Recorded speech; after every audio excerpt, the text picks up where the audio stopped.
Assalamualaikum warahmatullahi wabarakatuh. Makin hari makin menginspirasi ya. Luar biasa apa yang kita lakukan dalam hari-hari yang indah ini. Ada joke itu makin nambah umur, makin Takut makin hilang. makin jealous itu mewarnai kehidupan seseorang. Jealous itu artinya cemburu. Jadi makin bertambah umur, jealous itu beda gitu lain. Betul, betul, betul. Jadi jealous itu Betul apa sekali. takut takut kesepian, takut juga dalam kesendirian. Yang jelas takut kehilangan. Hari ini kita memang digelitik oleh Bu Muazza, profesor kita ini, yang saya kenal beliau ini profesor silent ya. Tidak banyak ngomong kalau istilah Yanti tadi kan. Tahu-tahu sudah wujud baik apa yang dia mimpikan gitu kan. Nah, inilah yang saya kenal beliau ini, karakter yang diam, tapi dalam diam-diam betul-betul menggelora ya, menggelorakan dunia gitu kan. Bisa menggelegar dan membuat cetar kehidupan. Nah, itulah beliau ya, sosok yang luar biasa hari ini yang tampil, dan juga yang didampingi oleh ibu kita yang imut-imut, Bu Alpia, Dr. Alpia, yang tadi sudah berseliweran pantun-pantunnya untuk kita semua.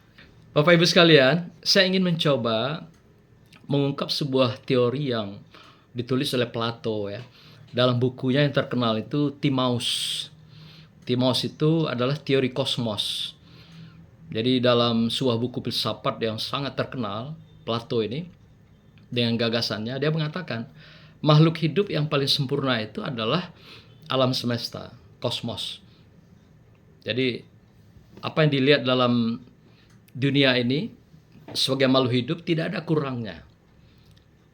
Baik dari segi penciptaannya yang dilakukan oleh istilah mereka itu demiurge atau demiurge gitu. Demiurge itu istilah Plato itu Tuhan. Nah, cuman dia waktu itu kan tidak mengenal Allah ya. Tapi pemikiran dia yang memang luar biasa, filosof Yunani ini gitu. Jadi alam ini, Timaus, dalam bukunya Timaus, sekaligus dia mengatakan itu kosmos sebenarnya maknanya, yang diciptakan oleh Demiurge, Demiurgi gitu ya. Itu luar biasa. Makhluk yang paling sempurna yang ada di luar kehidupan manusia. Jadi kita melihat kesempurnaan itu, kata si Plato, ada bumi, ada langit. Nah, dan lain-lain makhluk-makhluk yang menjadi sebuah sistem besar kosmos itu, ada bintang, ada bulan, ada langit, planet-planet dan sebagainya. Sehingga semua makhluk hidup yang ada di alam ini, kata Plato, adalah makhluk yang betul-betul paling indah, paling sempurna, indah dan mempesona. Sehingga kita melihat keindahan dan kepesonaan itu, alam ini sangat sangat tenang dan damai. Sangat tenang dan damai. Sangat harmonis. Tetapi manusia sebagai makhluk justru diwarnai dengan berbagai keresahan dan kegelisahan, reggae katanya gitu. Dan berbagai rasa-rasa yang tadi dimiliki setiap orang, ada jealous. Jealous itu cemburu yang menjadi awal dari berbagai konflik, benturan, dan juga kepentingan setiap orang. Ternyata jealous itu, kata Plato adalah merupakan sumber dari segala sumber. Jadi kalau seseorang bisa mengendalikan jealousnya itu dalam batas-batas stabilitas normal, dia akan mengantarkan kepada suasana kenyamanan dan ketenangan. Tapi ketika jealous itu tidak dikelola dengan baik, tidak dikenali karakternya, akan mengantarkan seseorang kepada kegalauan, resah, gelisah, dan dia bisa menjadi sumber konflik bagi kehidupan orang lain yang mengganggu harmonisasi, ketenangan dan kedamaian. Nah, alam semesta nggak ada jealous, nggak ada cemburu itu Bu ya. Ya, bumi tidak akan pernah cemburu kepada langit. Langit juga tidak cemburu kepada bumi. Bintang, bulan, dan seluruh sistem kosmos ini nggak ada saling cemburu. Yang membuat konflik, perpecahan, atau istilah itu kalau saya selalu mengatakan tidak ada istilahnya GIPA, virus GIPA. Kalau di alam kosmos itu gosip, intrik, fitnah, dan adu domba. GIPA ya, itu nggak ada dalam alam. Tapi manusia justru itu yang menghujam dalam dirinya, sehingga kehidupan kemanusiaan itu seringkali memang dihadapkan dengan berbagai benturan-benturan dengan manusia lainnya. Nah, oleh karena itu teori kosmos ini dibawa di dalam kehidupan manusia adalah bagaikan pria dan wanita. Pria itu dianggap adalah matahari, langit sendiri. Langit mempunyai sebuah sistem yang bisa menjadi penerang bagi bumi. Bumi disimbolkan dengan wanita, perempuan, sehingga kerjasama, adanya keseimbangan, balancing antara langit dan bumi, terjadilah sebuah ketenangan dan kedamaian. Terjadilah, kalau istilah tadi yang menggulir adalah kebahagiaan. Nah, setiap orang mendambakan itu, adanya simbiosa, saling membutuhkan, saling mengisi, saling menutupi, melengkapi. Simbiosa itu mutualisme, bagaikan bumi dan langit. Nah, ini konsep kosmos yang begitu indah. Jadi kalau manusia mau tenang dan damai, bahagia, belajarlah dengan sebagaimana konsep makhluk hidup kosmos ini, katanya, kata Plato. Itu konsep Plato. Nah, sekarang saya mencoba membawa teori yang kedua, teori bahagia. Tadi yang menjadi bahan gelitikan Bu Muazza tadi ya, pada kita semua, Bu Profesor kita ini, menggelitik kita. Dalam buku yang saya baca, yaitu Spiritual Quotient, yang ditulis oleh Dana Zohar dan Ian Marshall, ini penelitian udah lama sekali, sekitar 20-an tahun yang silam, yang kita kenal dengan SQ ya, atau SQ. Beliau mengatakan, kapankah manusia itu bisa mengenal istilah bahagia atau sampai pada konsep bahagia? Nah, dia menggunakan istilah bahagia. Jadi bukan tenang dan damai, bukan. Kata Dana Zohar mengatakan adalah ketika seseorang berada pada kondisi peak experience. Peak experience itu apa? Yaitu pengalaman puncak. Jadi ketika seseorang sampai pada pengalaman puncak hidup, itu bahagia. Bukan perjuangan hidup ya, Yanti. Puncak hidup. Ya. Kalau perjuangan hidup lain lagi ya, kayak protes pula Buya Tamar yang Buya Munzir ya. Jadi kan hidup manusia itu kan macam-macam, ada pandangan hidup, bayangan hidup, perjuangan hidup, pegangan hidup. Itu kalau istilah Yanti kan begitu ya. Ini bukan puncak ya, puncak pengalaman atau puncak pengalaman hidup seseorang gitu. Nah, puncak pengalaman hidup seseorang itu akan terjadi apabila manusia punya sentuhan yang namanya God spot. God spot itu kemarin Bu Dr. Wirda mengatakan God spot itu ada di hati. Dia menggunakan teorinya Aisyah Dahlan. Ada di hati paling dalam, yaitu namanya nurani. Setiap kita punya nurani. Nurani itu adalah dikendalikan oleh hati yang paling dalam diri kita. Dalam filsafat namanya adalah wisdom, wise. Ya, dalam bahasa tasawuf namanya domir. Domir itu hati paling dalam. Maka itu setiap orang kalau bisa mendudukkan domirnya itu dengan benar dan baik, kalau istilah Buya Tamar tadi dengan bizikrillah, nah itu selesailah urusan dunia ini. Dia akan merasakan tenang dan damai. Nah, oleh karena itu God spot itu kalau dalam teori Zohar ini bukan di hati, tapi di otak besar katanya. Karena manusia itu dikendalikan oleh otak besar manusia itu yang ada di depan kita ini. Jadi kalau otak ini dibelah, di depannya ada otak besar. Kemudian ada kiri kanannya otak kecil. Ada lagi di belakang juga otak kecil. Jadi otak kita ini kelihatannya satu gitu. Tapi dia sistem sarafnya sangat multikompleks di otak kita. Rumit. Ya. Nah, adanya God spot itu di otak besar katanya. Itulah yang menjadi kontrol semua sistem yang ada dalam tubuh manusia. Jadi ketika manusia mendekati God spot itu, titik Tuhan itu, maka dia akan merasakan ada ketenangan, kedamaian. Nah, tentu untuk mendekat itu tentu ada cara kan? Kalau istilah dalam tasawuf Al-Ghazali yang kemarin pernah kita ceritakan, kita ini kan perjalanan, pendakian dari Sukaro menuju Zakaro. Zikrillah tadi kalau istilah Buya Tamar. Kita ini hidup dalam kemabukan, kata Al-Ghazali. Mabuk semua gitu nih. Mabuk dunia, mabuk keindahan, mabuk harta, mabuk pangkat, mabuk jabatan. Ya, sudah sekok, minta duo. Tidak pernah cukup. Nah, maka itu jangan pernah berpikir nambah bini yang kedua. Pasti minta ketiga dan keempat itu ya Tamar. Iya. Nah, jadi jangan pernah dibuka pintunya itu gitu. Karena kalau dibuka sekop akan nambah yang berikut. Karena kita tidak akan pernah. Jadi kalau punya akun silahkan sign up. Tapi kalau udah punya akun tinggal langsung. Siapa itu? Ya. Bisa di stop.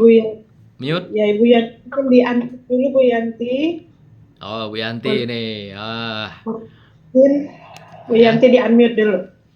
Nah, jadi manusia sepanjang dia tidak berada dalam siklus atau mendekati God spot itu, titik Tuhan itu, manusia tidak akan pernah sampai kepada puncak tenang dan damai atau bahagia itu. Artinya dia akan lebih jauh dari titik Tuhan. Berarti seseorang akan mengalami berbagai kegalauan dan berbagai resah gelisah dalam kehidupannya. Kalau udah resah gelisah itu sudah kupak bahagianya, ketenangannya.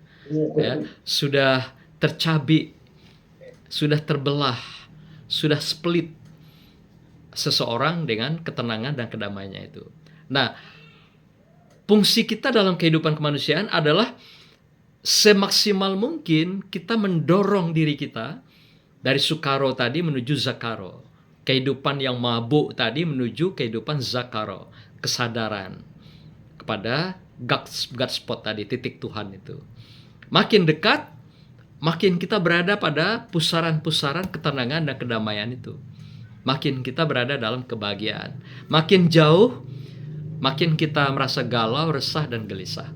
Maka itu kenapa dalam prosesi haji, tawaf itu kan tawafa, artinya mendekat.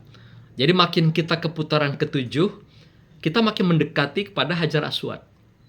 Kalau dapat, disunahkan mencium Hajar Aswad. Kalau tidak, cukup dengan simbol tapak tangan, Bismillah Allahu Akbar, tempelkan sana. Seakan kita mendekat dengan Hajar Aswad itu. Itu simbol kedekatan kita dengan Allah SWT.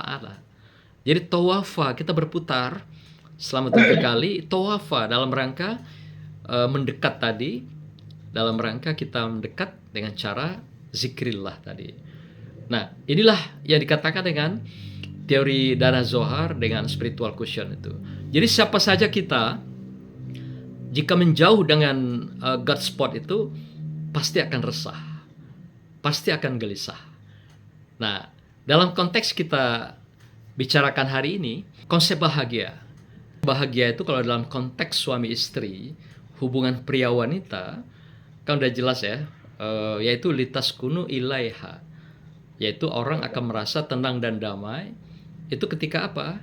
Ketika dia dapat memadukan, membingkai dua kekuatan besar, yaitu mawaddah dan warahmah. Jadi litaskunu ilaiha, mawaddah warahmah. Mawaddah dan warahmah. Mawaddah itu adalah cinta yang dimiliki oleh seorang pria dengan seluruh kapasitasnya.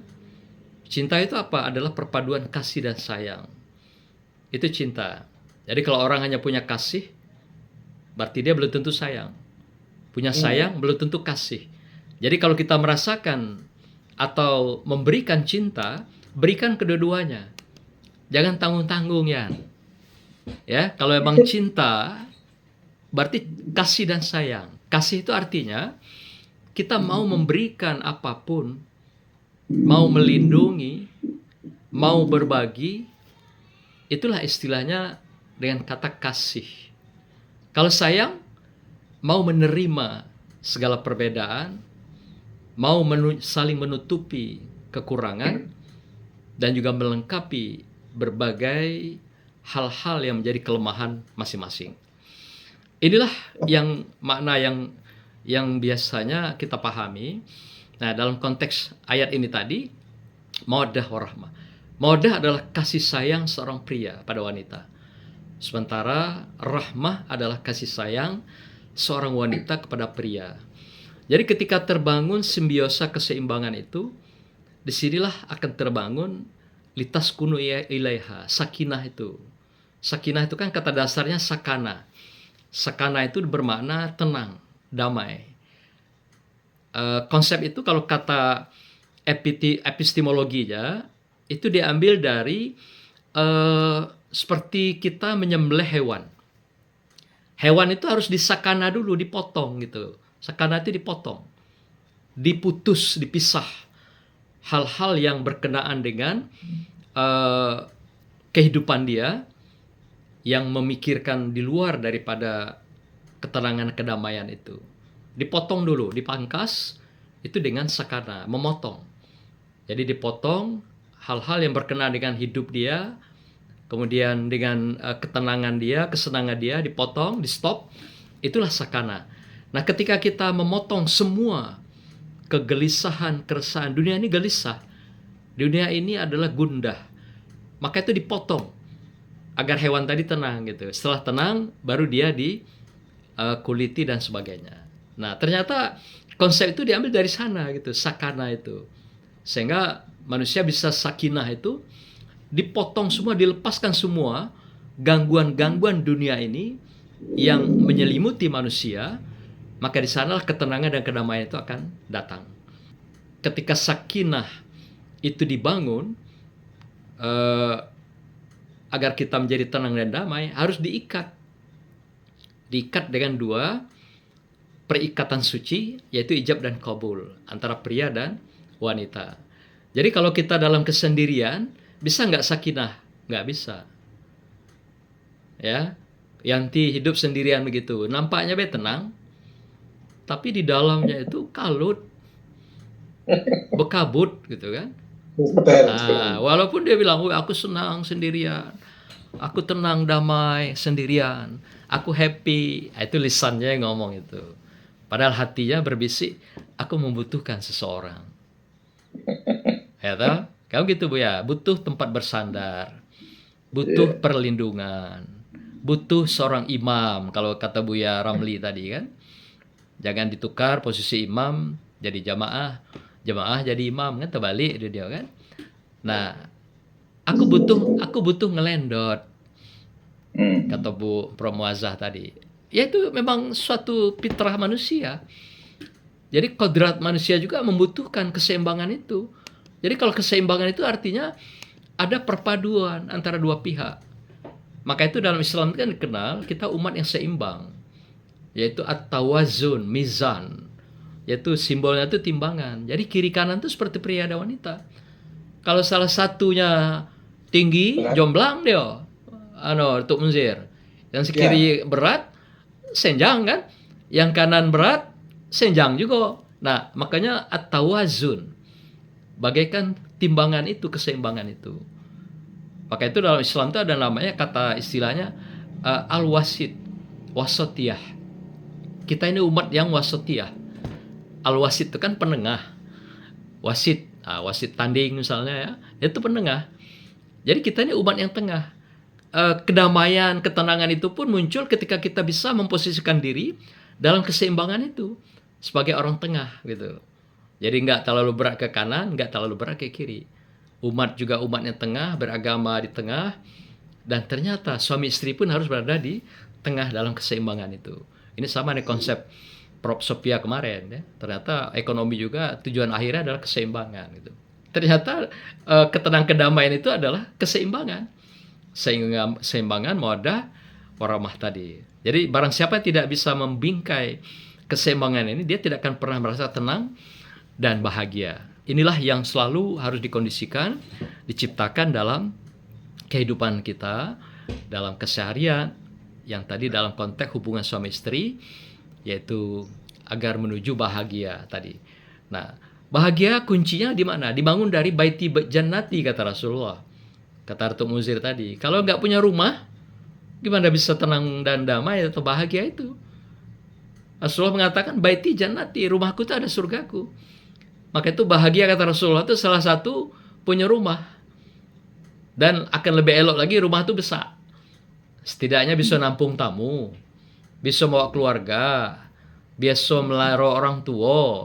Nah, kalau istilah Buya Tamar itu, kita nengok panti jompo kemarin, sayang orang-orang ini banyak menyia-nyiakan kunci surga, katanya kan. Di rumahnya sudah dikasih surga, dilalaikan gitu. Banyak kemarin di sana tuh orang-orang tua yang ditanya anaknya masih ada, anaknya masih sehat, tapi dia dengan tega diletakkan di panti jompo. Kan luar biasa itu. Jadi istilah Buya itu, orang ini menyia-nyiakan kunci surga. Pada kuncinya lah dikasih Tuhan. Ya, untuk dibuka setiap saat, tapi kita malah menyia-nyiakan.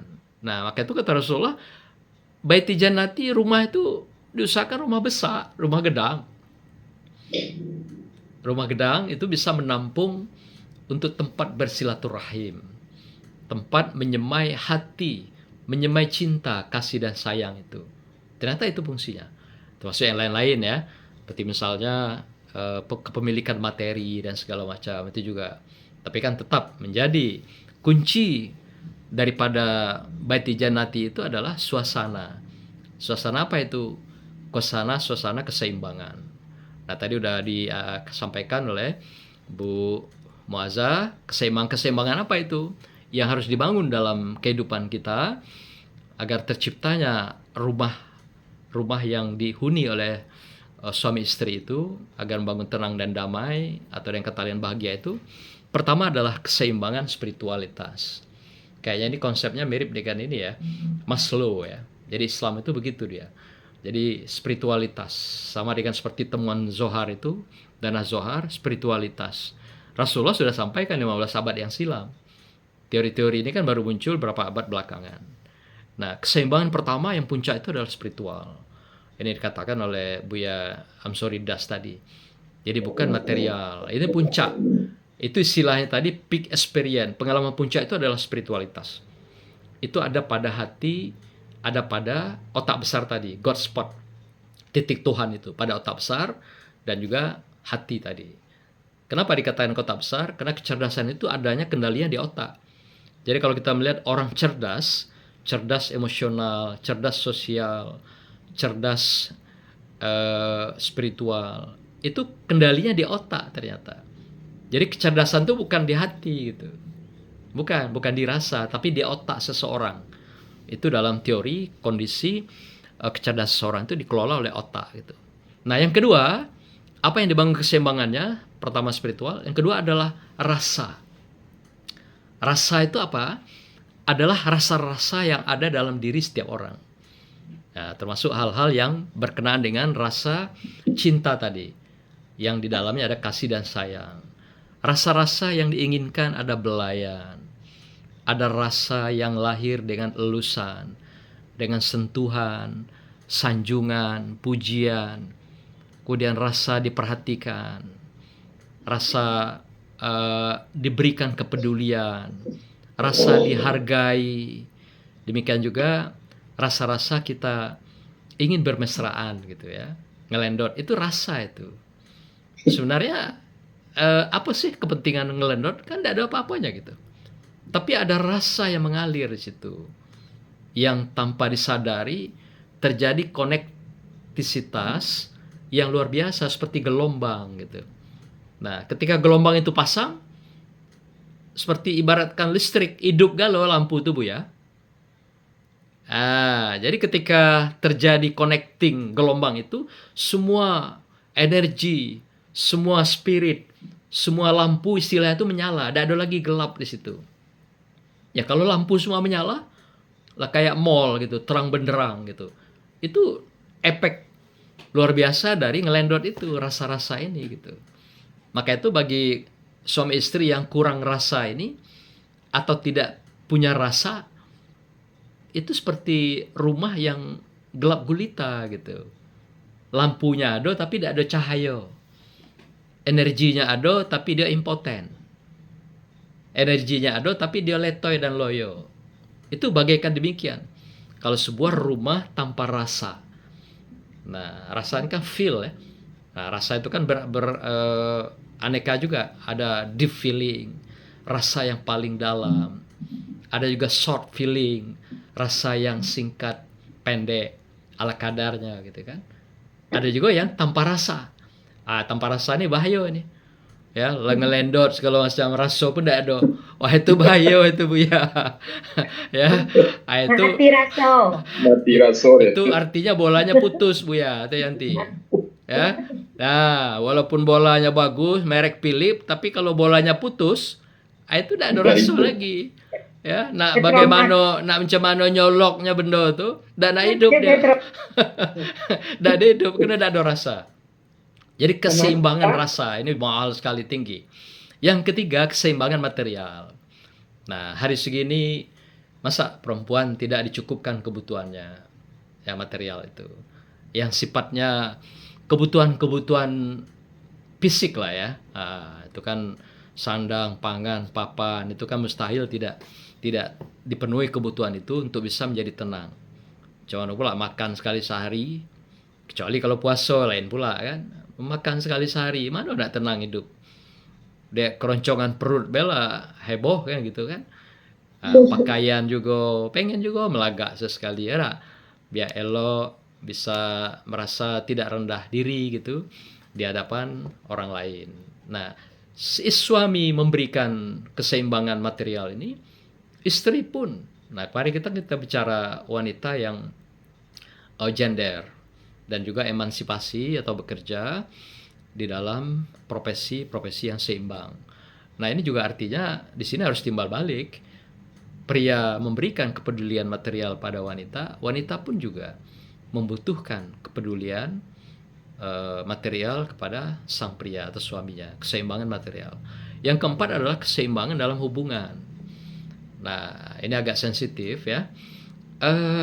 Sadar atau tidak, bahwa kita sudah diingatkan Rasulullah. Hubungan suami istri itu salah satu jaminan tenang dan damai. Itu juga bisa membuat rileks, fresh, dan sehatnya sebuah hubungan sekaligus secara biologis. Kemarin kita udah bicara, apa resep panjang umur? Salah satu adalah seks. Nah, jadi kalau seks yang sangat jauh intensitasnya, jaraknya, itu juga akan mempengaruhi ketenangan, kedamaian seseorang. Menurut teori Sigmund Freud, sperma seorang laki-laki itu maksimal 3 kali 24 jam itu sudah full, penuh.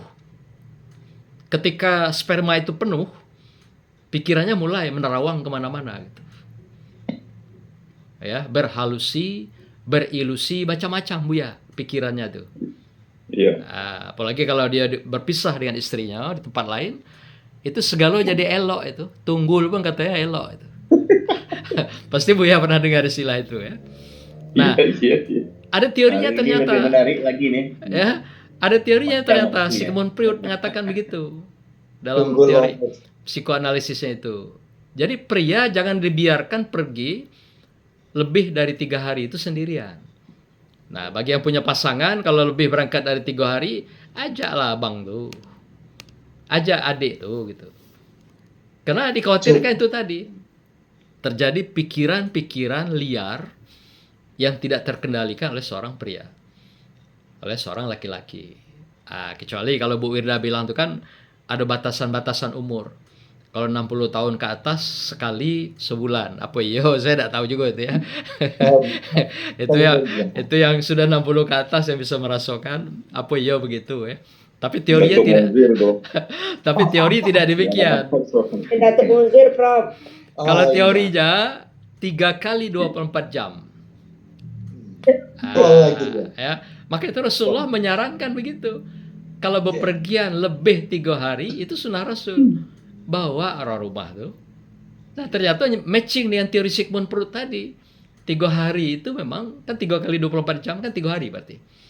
Nah, ketika berangkat bepergian 3 hari, jangan lupa bawa Kalau istilah apa tuh, bawa ponjen tuh kan gitu. Supaya artinya pria juga terselamatkan, terpelihara, dan di sini istri sebagai libasul lakum yang kita bicarakan kemarin, pakaian. Di sini dia menyelimuti sang pria, sang suami, sehingga tidak diganggu oleh pakaian-pakaian lain gitu. Nah, dia menyelimuti ini. Nah, kemudian keseimbangan berikutnya adalah keseimbangan hubungan Ada sosial. lagunya tuh, Prof. Ada lagunya, selimut tetangga. Oh, itu ya. Jangan pakai selimut tetangga tuh. Nah, jadi terakhir adalah keseimbangan sosial. Coba tekniknya. Keseimbangan sosial adalah kita butuh berkelompok. Seperti kita sekarang berada dalam komunitas ICMI. Ini adalah komunitas yang luar biasa, saya kira. Semua makhluk ada di sini. Ada makhluk yang punya kapasitas buya, tuan guru, dai, daiyah, mubalighah, ya, mubaligh, qori'ah gitu, kayak Bu Nur ya, yang tidak diragukan lagi keberadaannya. Semua ada. Ada juga yang sudah berdua, ada yang masih sendiri atau sudah sendirian, macam-macam. Semua ada di dalam komunitas ini, sehingga menjadi harmoni, indah, dan menjadi suasana yang sangat menarik dan menciptakan suasana ketenangan dan kedamaian. Jadi intinya, saya kunci dari berbagai pengayaan ini, dalam Islam relatif Al-Quran tidak bicara bahagia, tapi ketenangan dan kedamaian. Jadi orang yang tenang dan damai itulah bahagia. Tapi orang bahagia belum tentu tenang dan damai. Karena tadi Bu Muazzah bilang bahagia itu relatif instan ya. Ketika orang berbagi misalnya dengan orang lain, itu dia merasakan bahagia. Ketika orang taat, beribadah, soleh, zikri, bizikrillah kata Buya tadi, itu akan mengantarkan orang kepada keabadian, ketenangan kedamaian abadi. Dia akan tenang dan abadi kedamaiannya, maka dia menjadi bahagia. Tapi kalau yang sifatnya instan, boleh jadi orang bahagia. Maka itu konsep bahagia kalau disilakan Jambi bahagia atau kota bahagia, itu instan itu Bu ya. Nah, memang ditargetkan 5 tahun bahagia itu berarti kan. Nah, sudah itu tenang dan damai dah. Belum tentu, wallahu alam. Nah, jadi konsep bahagia itu emang lebih instan sifatnya. Tidak menjadi sebuah keabadian. Nah, maka itu yang diminta pada kita itu sakinah, ketenangan yang abadi, kedamaian abadi. Apa itu? Adalah bizikrillah, ketaatan, dan cinta kepada Allah. Yaitu asyaddu hubalillah. Puncak pengalaman cinta seseorang yang mengantarkan dia tenang dan damai adalah asyaddu hubalillah. Benar-benar cinta kepada Allah. Maka itu ada lagunya, cintai aku karena Allah. Nah, begitu Yanti. Jadi jangan karena kecantikan Yanti ya, karena body language Yanti yang nge-game terus gitu ya, yang bahenol gitu ya. Yang kalau itu cintanya, itu satu saat semua akan lapuk. Iya. Habis peot itu nanti ya Rabu ya. Tapi kalau mencintai Yanti karena Allah, berarti apa adanya. Apa yang ada rasa pada Yanti, kemudian spiritualitas yang ada pada Yanti, kemudian apapun material yang melekat pada Yanti. Atau mencintai itu katakanlah secara moral, material, onderdil, tapi karena Allah. Nah, jadi 3 il itu ya, moral, spiritual, moral, material, dan onderdil. Tapi apa? Karena Allah. Inilah menjadi jaminan ketenangan kedamaian. Orang tenang dan damai pasti bahagia. Tapi bahagia belum tentu tenang dan damai. Apalagi ciptakan sebuah harmonisasi dalam sebuah hubungan, dalam kehidupan rumah tangga ataupun di komunitas. Demikian Bu Moderator, lebih kurang mohon maaf. Wassalamualaikum warahmatullahi wabarakatuh.